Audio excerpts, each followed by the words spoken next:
Good afternoon. As Gail has indicated, the Advocacy and Communications Unit has merged into one. We used to be separate standing as Advocacy. We have the mandate to educate. Our act is very clear. It says that we need to be educating the public on human rights. So I'm going to use one of your slides. There are 5 approaches that, in a nutshell, the unit uses in conducting its educational awareness activities. For 2014 to 2017, which seems now to be going beyond that, the Commission's strategic focus was on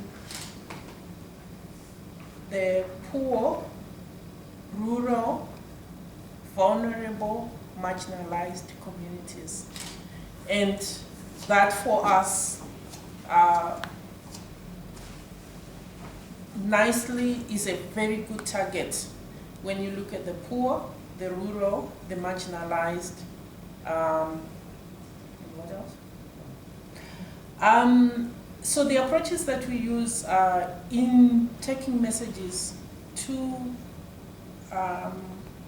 these groups is that of what we call public outreach engagements, where we conduct a public outreach engagement can have various facets to it.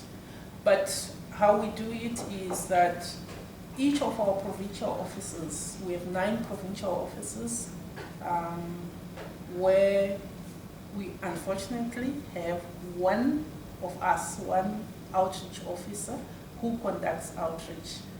And they map and scope an area that the Commission has never visited before and go and spread the human rights message.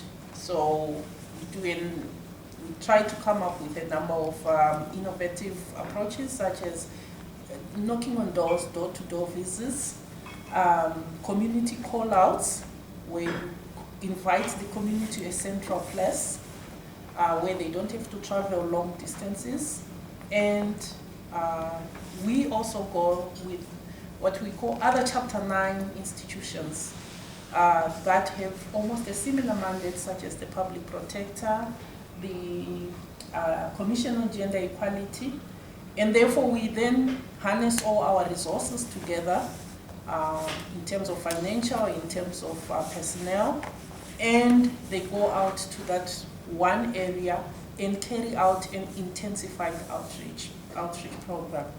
And we also conduct general information sessions in those areas. Most of them are quite remote.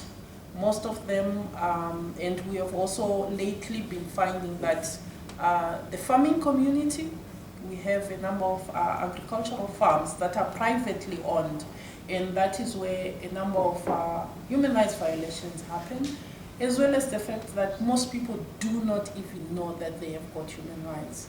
So that is our main objective.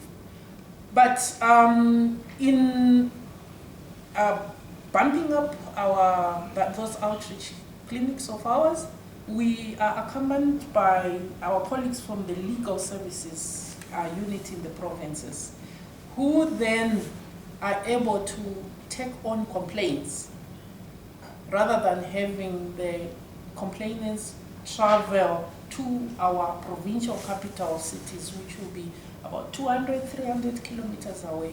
So we actually, in terms of access to justice, we are providing information, but at the same time, also providing direct access to services. And in there, we then take the complaints, and they are then dealt with in terms of our complaints handling procedures that our colleagues in in legal services are responsible for.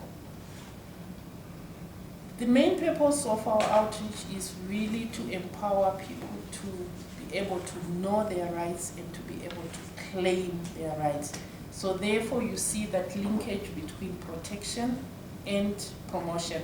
We are promotion, our colleagues in legal services are protection. The colleagues in research are responsible for the monitoring mandate. So we could go into an area only to discover that perhaps these issues have been raised before and nothing has been done. Therefore, we then pass it on to the research unit through the recommendations that we make for them to follow up on that. And then there is something that we call stakeholder engagements. This is a generic term that we use for a wide range of initiatives that we can undertake. This could be, meetings. For us, this is a stakeholder engagement. And we will be citing you in our report that we hosted the visitors from Chicago, and what was the point, and all that. Roundtable discussions, which are, these are normally smaller type of groups for the stakeholders with a key interest in a particular issue. So it can be about to discuss policy, policy discussions where a policy gap has been identified by the colleagues in research, and we then facilitate that discussion amongst key stakeholders so that then policy is a bottoms-up approach, and the commissioners then run with it at a higher strategic level with Parliament and with policymakers and government departments.